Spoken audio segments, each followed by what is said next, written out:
नमस्ते विद्यार्थी मित्रों, आप सभी का हार्दिक स्वागत है। विद्यार्थी मित्रों, हमने अगले वीडियो में इकाई 1 पत्र एवं डायरी के बारे में देखा था। तो उसमें बच्चों पत्र लेखन में 1 से 5 जो पत्र है उसके बारे में हमने अच्छी तरह से समझ लिए थे। निमंत्रण पत्र, बधाई पत्र, आश्वासन पत्र, चौथा अनुमति पत्र और 5वां प्रार्थना पत्र। ये सभी 5 पत्र जो है 5 पत्रों के बारे में बच्चों हमने अच्छी तरह से समझ लिए थे। आज हम पत्र 6 जो है कार्यालयी पत्र उसके बारे में समझेंगे। तो सबसे पहले बच्चों आप अपना पाठ्य पुस्तक खोलकर उसमें ध्यान दीजिए। बच्चों यहाँ कार्यालयी पत्र में क्या है, स्वास्थ्य अधिकारी को गंदगी के बारे में शिकायती पत्र, शिकायती ने फरियादी पत्र। तारीख 20 मई 2011, सेवा में स्वास्थ्य अधिकारी महोदय, महानगर पालिका बड़ौदा। माननीय वर सविनय निवेदन है कि मैं गायत्री मोहल्ले में रहता हूँ।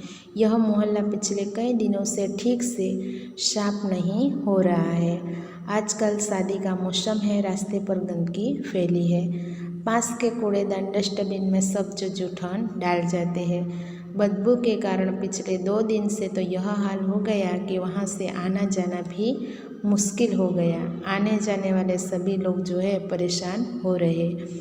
यदि गंदगी को शीघ्र न हटाया गया तो मोहल्ले भर में बीमारी फैल जाने का डर है। आशा है आप शीघ्र ही उसे हटवाने की व्यवस्था करेंगे। आपका विनम्र सेवक सुरेश म परमार, गायत्री मोहल्ला बड़ौदा। तो बच्चों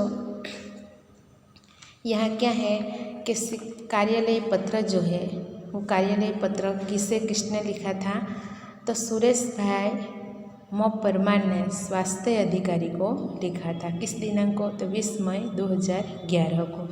यहाँ सुरेश भाई जो क्या कहता है कि मैं गायत्री मोहल्ले में रहता हूँ। यह मोहल्ला जो है पिछले कई दिनों से अच्छी तरह से साफ नहीं हो रहा है। शादी का मौसम है, रास्ते पर गंदगी फैली हुई है। पास में कूड़ेदान है, सब उसमें जूठन डाल जाते हैं। बदबू के कारण पिछले 2 दिन से तो यह हाल हो रही है कि वहाँ से आना जाना भी बहुत मुश्किल हो गया है। आने जाने वाले सभी लोग जो है बहुत परेशान हो रहे हैं। यदि गंदगी को शीघ्र यानी बच्चों तुरंत न हटवाया गया तो मोहल्ले भर में बीमारी फैल जाने का क्या है, डर है। इसीलिए सुरेश भाई कहता है कि मुझे आशा है कि आप शीघ्र ही उसे हटवाने की व्यवस्था करेंगे। तो बच्चों यहाँ सुरेश भाई ने गायत्री मोहल्ले की अच्छी तरह से सफाई न हो रही है, इसकी वजह से स्वास्थ्य अधिकारी को शिकायती पत्र लिखा गया है। तो बच्चों यहाँ एक प्रश्न होता है कि शिकायती पत्र किसको लिखा गया था, तो स्वास्थ्य अधिकारी को लिखा गया था। शिकायती पत्र किसने कहाँ से लिखा था, तो बच्चों शिकायती पत्र जो है किसने कहाँ से लिखा था, तो सुरेश भाई म परमार ने गायत्री मोहल्ला बड़ौदा से लिखा था। और बच्चों यहाँ दूसरा प्रश्न भी होता है कि सुरेश भाई ने शिकायती पत्र में क्या शिकायत की थी, तो बच्चों सुरेश भाई ने शिकायती पत्र में गायत्री मोहल्ले की सफाई जो है ठीक से न हो रही है उसकी शिकायत की थी, क्योंकि पिछले कई दिनों से यहाँ रास्ते पर गंदगी फैली हुई थी और पिछले कई दिनों से क्या हो रहा है बच्चों, वहाँ सफाई नहीं हो रही थी, इसीलिए शिकायती पत्र लिखा था। क्या है बच्चों, फिर से एक बार देख लेते हैं कि सुरेश भाई ने शिकायती पत्र में गायत्री मोहल्ले की अच्छी तरह से सफाई न हो रही थी इसीलिए शिकायत की थी, क्योंकि रास्ते पर गंदगी फैली हुई थी और पिछले कई दिनों से वहाँ सफाई नहीं हो रही थी, जिसकी वजह से उन्होंने शिकायती पत्र लिखा था। आगे है बच्चों 7वां पत्र जो है व्यावसायिक पत्र। व्यावसायिक पत्र में क्या है, पुस्तकें भेजने के लिए पुस्तक विक्रेता को पत्र। तारीख 10 जुलाई 2011। सेवा में व्यवस्थापक श्री गजानन पुस्तकालय सुभाष रोड वलसाड़। महोदय, मुझे निम्नलिखित पुस्तकों की आवश्यकता है, उन्हें आप डाक से भेजने की कृपा करें। कृपया यानी बच्चों दया। पहला है नन्हा कोश श्री रतिलाल नायक। दूसरा है नालंदा विशाल शब्द सागर श्री नवल जी। तीसरा है बृहद हिंदी शब्दकोश डॉक्टर श्याम बहादुर वर्मा और डॉक्टर धर्मेंद्र शर्मा। चौथा है साहित्यिक मोहर लोकोक्ति कोश हरिवंश राय शर्मा। कृपया उपयुक्त पुस्तकें उचित कमीशन काटकर शीघ्र ही VPP का मतलब है बच्चों वैल्यू पेएबल पोस्ट में भेजें। भवदीप है प्रीति शाह, शांति भवन, MG रोड, राजकोट 360001। तो बच्चों यह व्यावसायिक पत्र जो है, तो व्यावसायिक पत्र किसने किसे लिखा? तब प्रीति शाह ने पुस्तक विक्रेता से यह व्यावसायिक पत्र लिखा था। दूसरा प्रश्न बच्चों यह भी होता है कि प्रीति शाह ने पुस्तक विक्रेता से कौन कौन सी पुस्तकें मंगवाई थी? तब प्रीति शाह ने पुस्तक विक्रेता से निम्नलिखित पुस्तकें मंगवाई थी। पहले क्या है कि नन्हा कोश श्री रतिलाल नायक। दूसरा है नालंदा विशाल शब्द सागर श्री नवल जी। तीसरा है बृहद हिंदी शब्दकोश डॉक्टर श्याम बहादुर वर्मा और डॉक्टर धर्मेंद्र शर्मा। चौथा है साहित्यिक मुहावरा लोकोक्ति कोश हरिवंश राय शर्मा। यह 4 पुस्तक जो है बच्चों प्रीति शाह ने पुस्तक विक्रेता से पुस्तकें मंगवाई थी। बच्चों आगे एक प्रश्न होता है कि VPP का अर्थ क्या होता है? तो वैल्यू पेएबल पोस्ट होता है। बच्चों हम किसी भी पुस्तक जो अन्य जगह से मंगवाना चाहते हैं तो वेबसाइट के जरिए हम वहां से पुस्तकें मंगवा सकते हैं। तो इसी तरह प्रीति शाह ने भी पुस्तक जो है पुस्तक विक्रेता से यह 4 पुस्तक जो इस मंगवाए थे। और किस दिनांक? तो बच्चों 10 जुलाई 2011। तो हमने बच्चों 7 पत्र जो है वो पत्र के बारे में अच्छी तरह से समझ लिए। आगे है बच्चों डायरी लेखन। तो डायरी लेखन क्या है? तो डायरी शब्द जो है अंग्रेजी भाषा का है। बच्चों डायरी शब्द किस भाषा का है? अंग्रेजी भाषा का है। आंग्ल शब्द से वो उत्तर आया है। डायरी के लिए हिंदी में दैनंदिनी दैनिकी आदि शब्दों का प्रयोग किया जाता है। बच्चों हम डायरी को हिंदी में दैनंदिनी यानी दैनिकी कहते हैं। डायरी में निजी जीवन में प्रतिदिन घटित घटनाओं का लेखा जोखा रखा जाता है। बच्चों डायरी जो है, डायरी में हमारे जीवन में जो प्रतिदिन यानी हर रोज जो घटित घटना है उसका लेखा जोखा वहाँ रख सकते हैं। डायरी के पढ़ने से किसी व्यक्ति के जीवन में घटित घटनाओं, कार्यों, तथ्यों की जानकारी प्राप्त होती है। बच्चों तथ्यों यानी विचार। तो डायरी पढ़ने से किसी भी व्यक्ति के जीवन में जो घटना बनती है इस घटना के बारे में, उसके कार्यों, विचार के बारे में हमें जानकारियाँ प्राप्त होती है। डायरी में व्यक्ति घटित घटनाओं के साथ साथ अपने मन में जो उठी प्रतिक्रियाओं की अभिव्यक्ति भी अंकित करता है, इसीलिए उसमें व्यक्तिकता होती है। डायरी प्रतिदिन, साप्ताहिक, पार्श्विक, मासिक लिखी जा सकती है। बच्चों हम देख सकते हैं कि डायरी में व्यक्ति घटित जो घटना है उसके साथ साथ हमारे मन में जो उठी प्रतिक्रिया है उसके बारे में भी हम अभिव्यक्त कर सकते हैं, और जिसकी वजह से हमारी व्यक्तिकता वहाँ आती है। और डायरी जो है बच्चों प्रतिदिन यानी हर रोज़, साप्ताहिक यानी 7 दिन के बाद, पार्श्विक यानी 15 दिन के बाद, और मासिक यानी 1 महीने के बाद लिखी जा सकती है। यानी डायरी प्रतिदिन, साप्ताहिक, पार्श्विक और मासिक लिखी जा सकती है बच्चों। तो यहाँ प्रश्न होता है बच्चों डायरी शब्द किस भाषा से संबंधित है? तो अंग्रेजी भाषा से संबंधित। किस भाषा से उत्तर आया है? तो आंग्ल भाषा से उत्तर आया है। डायरी को हिंदी में क्या कहते हैं? तो दैनंदिनी यानी दैनिकी कहते हैं। आगे प्रश्न है बच्चों कि डायरी जो है कब या कितने दिनों में लिखी जाती है? तो डायरी प्रतिदिन, साप्ताहिक, पार्श्विक और मासिक लिखी जाती है। बच्चों हम हर रोज़ यानी प्रतिदिन यानी हर रोज़। तो डायरी हम हर रोज़ भी लिख सकते हैं, सुबह से लेकर शाम तक जो कार्य करते हैं वह लिख सकते हैं। साप्ताहिक यानी बच्चों हम देखते हैं तो सोमवार से लेकर रविवार तक साप्ताहिक डायरी भी लिख सकते हैं। पाक्षिक यानी बच्चों 15 दिन में भी लिख सकते हैं और मासिक यानी 1 महीने के बाद ही लिख सकते हैं। इसी प्रकार हमें डायरी लेखन यानी डायरी लिख सकते हैं। हमारे जीवन में जो घटना घटित होती है उसके बारे में हम बच्चों डायरी के माध्यम से ही अच्छी तरह से उसे लंबे समय तक याद कर सकते हैं। तो यहाँ बच्चों दिया गया है डायरी लेखन की विशेषता। तो सबसे पहले डायरी लेखन के निम्नलिखित गुण जो है उसके बारे में हम देखते हैं। क है डायरी लेखन में क्रमबद्धता हो। बच्चों क्रमबद्धता, डायरी लेखन में क्रमबद्धता होनी चाहिए। अगर बच्चों हम डायरी लिखते हैं सुबह से लेकर शाम यानी प्रतिदिन लिखते हैं तो क्रमबद्ध में ही होनी चाहिए। साप्ताहिक लिखते हैं तो सोमवार के बाद मंगलवार, बुधवार, इसी तरह क्रमबद्ध ही लिखने चाहिए। दूसरा है उसमें लिखा गया विवरण संक्षिप्त, सारगर्भित तथा वास्तविक होना चाहिए। बच्चों हम डायरी में लिखते हैं विवरण, अपना विचार जो व्यक्त करते हैं वो कैसा होना चाहिए, संक्षिप्त होना चाहिए, सारगर्भित होना चाहिए, सार के स्वरूप में ही लिखा होना चाहिए और वास्तविक जो सच में घटना बनती है उसके बारे में ही बच्चों हमें डायरी में लिखना चाहिए। ग है डायरी लेखन में स्थान, तिथि, घटना, तथ्य का स्पष्ट रूप से उल्लेख होना चाहिए। यानी बच्चों डायरी लिखते समय क्या है कि उसके स्थान, तिथि, घटना और तथ्य हमारे विचार जो है स्पष्ट रूप से उसमें उल्लेख करना चाहिए।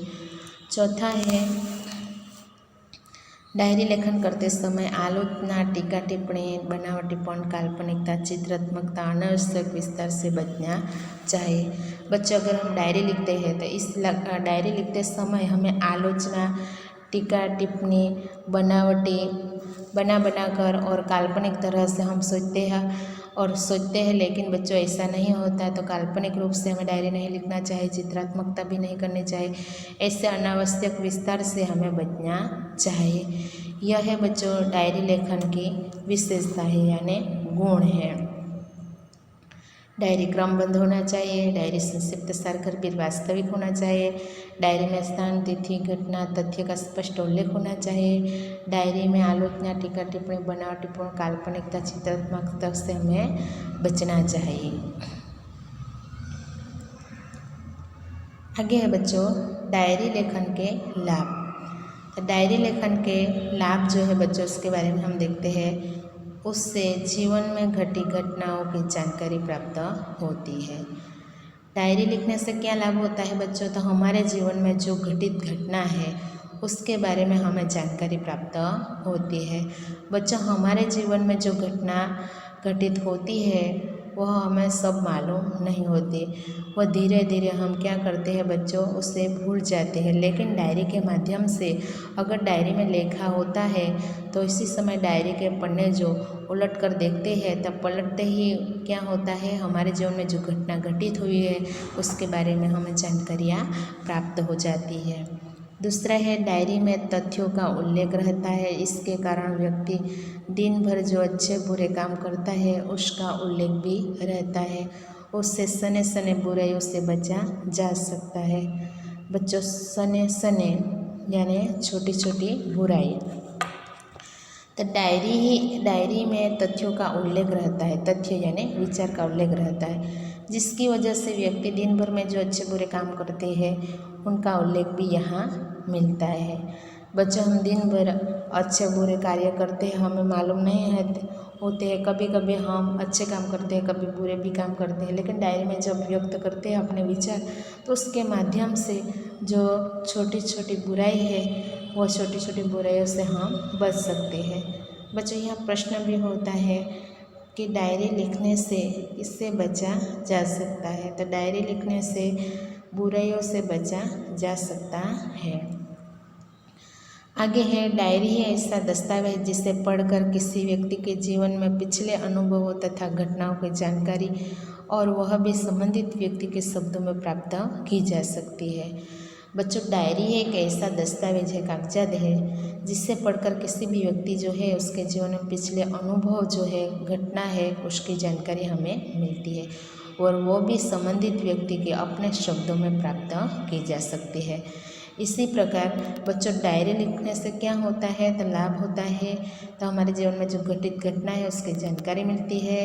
दिन भर में हम अच्छे बुरे काम करते हैं उसके उल्लेख होता है, जिसकी वजह से छोटी छोटी बुराई से हम बच सकते हैं। डायरी लिखने से क्या है तो बच्चों, पिछले जो अनुभव और घटना है उसके बारे में हमें जानकारी मिलती है, तो यह उसके लाभ है। बच्चों, यहाँ डायरी लेखन का उदाहरण दिया गया है। पहला है, अपने नए विद्यालय के पहले दिन की घटनाओं की अपने डायरी में लिखें। नए विद्यालय में पहला दिन है, उसकी घटनाओं के बारे में अपनी डायरी लिखना है। तो बच्चों, यहाँ क्या है,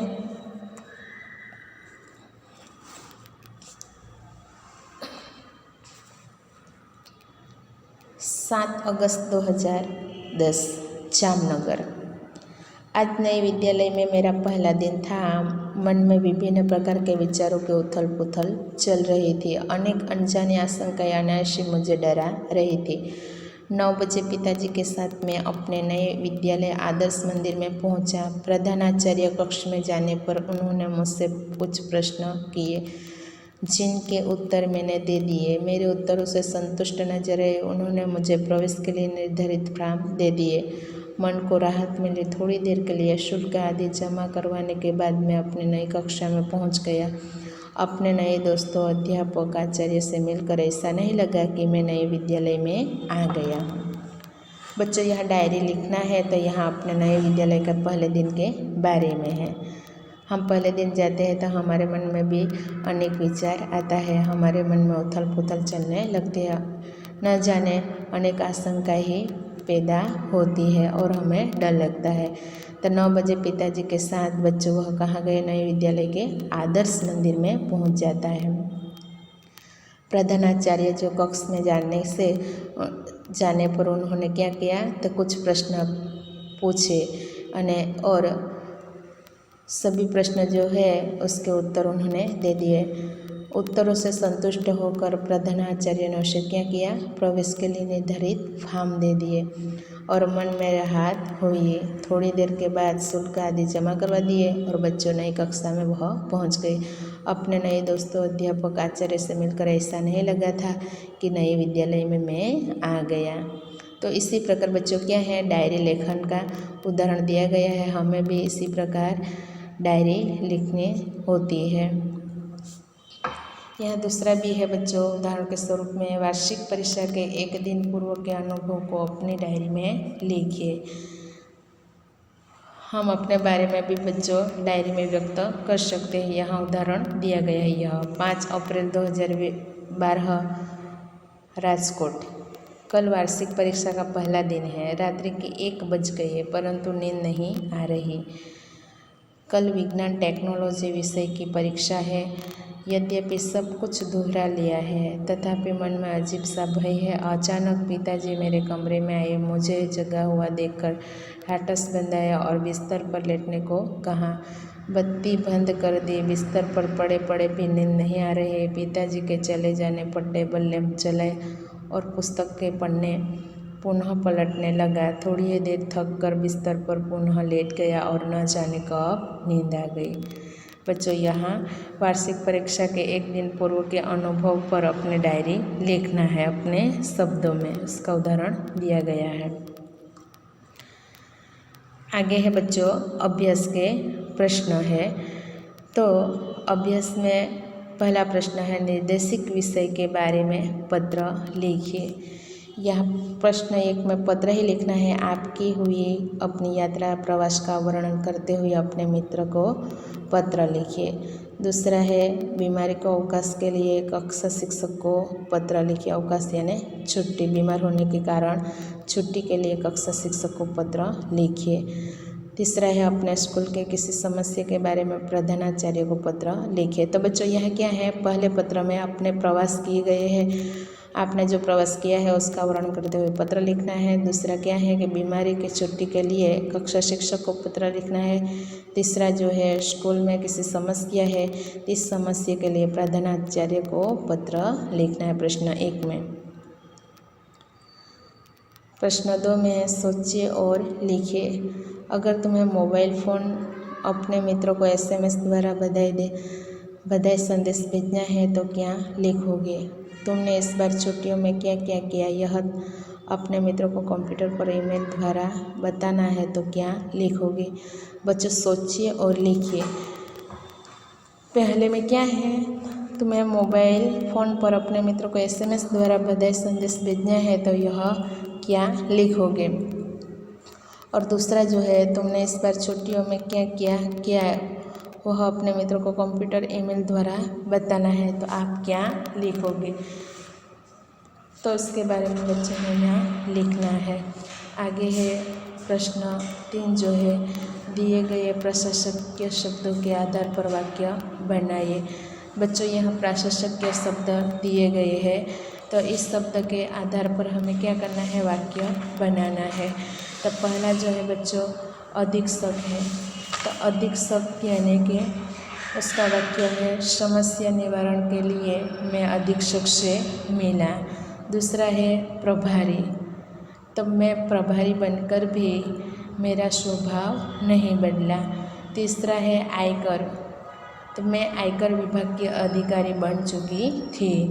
चौथा है प्रशासन, तो हमें राज्य का प्रशासन भ्रष्टाचार मुक्त करने के लिए आंदोलन करना चाहिए। तो बच्चों इसी प्रकार प्रशासकीय शब्द जो दिए गए हैं इस शब्द को क्या करना है, वाक्य बनाना है प्रश्न 3 में। आगे है प्रश्न 4, डायरी के रूप में लिखे। बच्चों डायरी के रूप में यह जो है लिखना है किसी एक पूरे दिन के अपने अनुभव का वर्णन। पूरे दिन में आपने क्या किया उसका अनुभव बच्चों डायरी में यहाँ लिखना है। उसके बाद वार्षिकोत्सव में सर्वश्रेष्ठ वक्ता का पुरस्कार मिलने का आपका अनुभव। बच्चों वार्षिकोत्सव पर आपको सर्वश्रेष्ठ वक्ता का पुरस्कार मिलता है, उसका अनुभव लिखना है। तीसरा है अपने जीवन का कोई सुखद अनुभव। हमारे जीवन में कोई ऐसा सुखद अनुभव होता है उसके बारे में हमें डायरी लिखना है। तो बच्चों यहाँ क्या है, डायरी के रूप में हमें यह लिखना है। अभ्यास के प्रश्न बच्चों देख लिए। अब हम स्वाध्याय के प्रश्नों में देखते हैं। तो स्वाध्याय के प्रश्न 1 जो है, नीचे दिए गए डायरी के अंश का अपनी मातृभाषा में अनुवाद कीजिए। बच्चों डायरी का अंश दिया गया है, डायरी के अंश को क्या करना है, मातृभाषा में हमें अनुवाद करना है, गुजराती में लिखना है। आज दिनांक 10 अगस्त 2011 रात को नींद नहीं आ रही थी। આજે તારીખ 10 ઓગસ્ટ 2011 રાતે ઊંઘ નહોતી આવતી। खुशी का ठिकाना न था, आनंदनो पार न હતો। कब सुबह हो जाए उसका इंतज़ार था, क्यारे सवार पड़े एनी इंतजारी हती। स्कूल से शहर जाने के आनंद में कल्पना करते करते मुझे नींद आ गई। स्कूले थी प्रवास जवाना आनंद में कल्पना करता करता मने ऊँघ आवी गई। बड़े सवेरे 4 बजे अलार्म बजा और मम्मी की आवाज़ आई, राकेश उठो 4 बज गए हैं। मैं आनंद तथा उत्साह से उठा। वहेली सवारे 4 वागे एलार्म वाग्યું અને મમ્મીનો અવાજ આવ્યો, રાકેશ ઉઠ। 4 વાગી ગયા। હું આનંદ અને उत्साहથી उठ्यो। मन में डर भी था कि मास्टर जी डांटे नहीं। मन में डर पण हतो कि साहेब वड़े नहीं। स्नानादि संपन्न करके स्कूल पहुँचा। सब साथी आ पहुँचे थे। नाई धोईने हूँ स्कूले पहुँच्यो त्यारे बधा साथियों आवी गया हता। मास्टर जी ने सबको बस में बिठाया और हम शहर के लिए निकल पड़े। સાહેબે બધાને બસમાં બેસાડ્યા અને અમે પ્રવાસ માટે निकली पड़िया। तो बच्चों यहाँ डायरी का अंश दिया गया है। डायरी का अंश को क्या करना है, मातृभाषा में यानी गुजराती में अनुवाद करना है। आगे बच्चों है योग्यता विस्तार, यानी पत्र लेखन के लिए ध्यान देने के योग्य महत्वपूर्ण बातें। बच्चों अगर हम पत्र लिखते हैं तो पत्र लिखते समय हमें कौन कौन सी बातें याद रखनी चाहिए, महत्वपूर्ण बातें हैं, यह यहाँ बताई गई है। पहला है पत्र में बोलचाल की सरल भाषा का प्रयोग करना चाहिए। बच्चों पत्र लिखते समय बोलचाल की जो सरल भाषा है उसका ही प्रयोग होना चाहिए। दूसरा है पत्र में आवश्यकता बातें ही लिखनी चाहिए। पत्र में जरूरी जो आवश्यक बातें हैं वही लिखनी चाहिए। तीसरा है पत्र अधिक लंबा नहीं होना चाहिए। बच्चों पत्र लिखते समय यह भी याद रखना चाहिए कि अधिक लंबा पत्र नहीं लिखना चाहिए। आगे है पत्र या मित्र या सखी के लिए तुम सर्वनाम का तथा बड़ों के लिए आप सर्वनाम का प्रयोग करना चाहिए। मित्र सखी के लिए क्या है बच्चों, तुम सर्वनाम लेना, और बड़ों के लिए आप सर्वनाम का प्रयोग होता है। आगे है पत्र में सबसे ऊपर बाईं ओर अपना पूरा पता और तारीख लिखनी चाहिए। बच्चों बाईं ओर क्या है, पूरा पता और तारीख लिखनी चाहिए। बाईं ओर पत्र जिसे लिखना हो उसको शिष्ट भाषा में संबोधित करना चाहिए। इसके बाद अभिवादन करना चाहिए। उसके बाद पत्र के क्लेवर में मुख्य विषय को अभिव्यक्त करना चाहिए। पत्र समाप्त होने पर नीचे बाईं ओर पत्र लिखने वाला का संबंध और नाम लिखना चाहिए।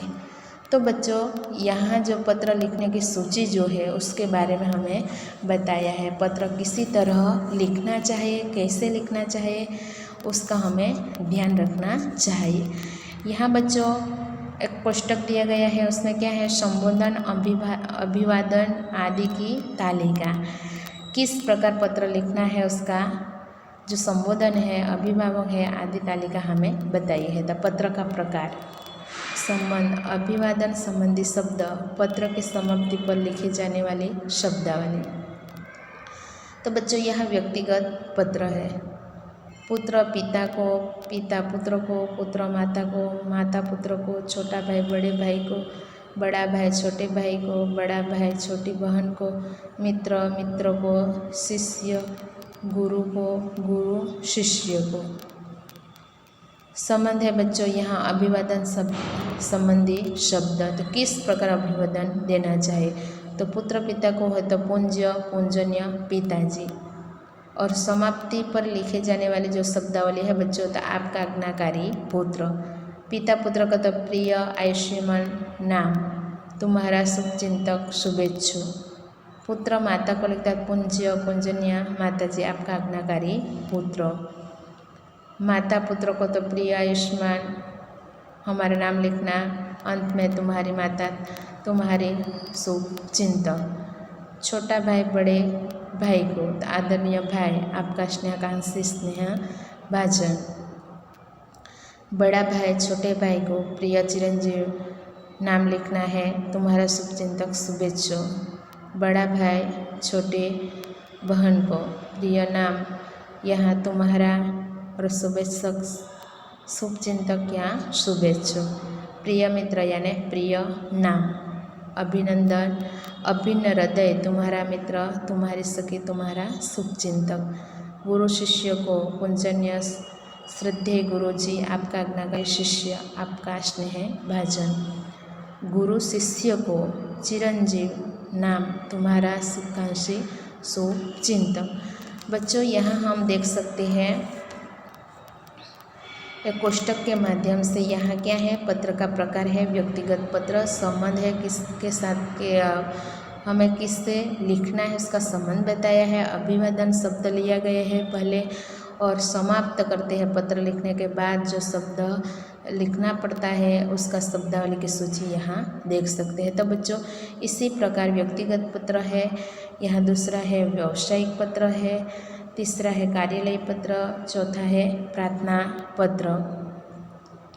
तो बच्चों यहाँ हम देख सकते हैं तो दूसरा व्यावसायिक पत्र। तो व्यावसायिक पत्र में क्या है, पुस्तक विक्रेता को, बैंक मैनेजर को, व्यापारी था या दुकानदार को पत्र लिखना होता है। तो इसी प्रकार यहाँ लिखना महोदय, महोदय, श्रीमान, प्रबंधक, अंत में लिखना भवदीप। कार्यालय पत्र है तो किसी विभाग के अधिकारी को, समाचार पत्र के संपादक को, यहाँ माननीयवर, माननीयवर महोदय, श्रीमान संपादक महोदय, भवदीप निवेदक, प्रार्थी विनीत, भवदीप निवेदन। यहाँ प्रार्थना पत्र में क्या है बच्चों, प्रधानाचार्य को, किसी अधिकारी को, श्रीमान प्रधानाचार्य महोदय, माननीयवर महोदय। अंत में लिख सकते हैं विनीत, प्रार्थी, कृपाकांक्षी, आपका आज्ञाकारी शिष्य, आपकी आज्ञाकारी शिष्या, निवेदक, प्रार्थी, विनीत ने निवेदिका। तो बच्चों पत्र लिखते समय हम कौन कौन से शब्दों का किस प्रकार उपयोग कर सकते हैं, यह कोष्टक के माध्यम से हमने अच्छी तरह से समझ ले। हमें यह कोष्टक जो है बच्चों तो उसे तैयार करना, जिसकी वजह से पत्र जो भी लिखना है तो हमें अच्छी तरह से मालूम हो जाए कि किस प्रकार हमें पत्र लिखना है, और इसी समय पत्र लिखते समय हमें बच्चों दिक्कत नहीं होती। यहाँ अंत में बच्चों दिया गया है डायरी के संबंध में।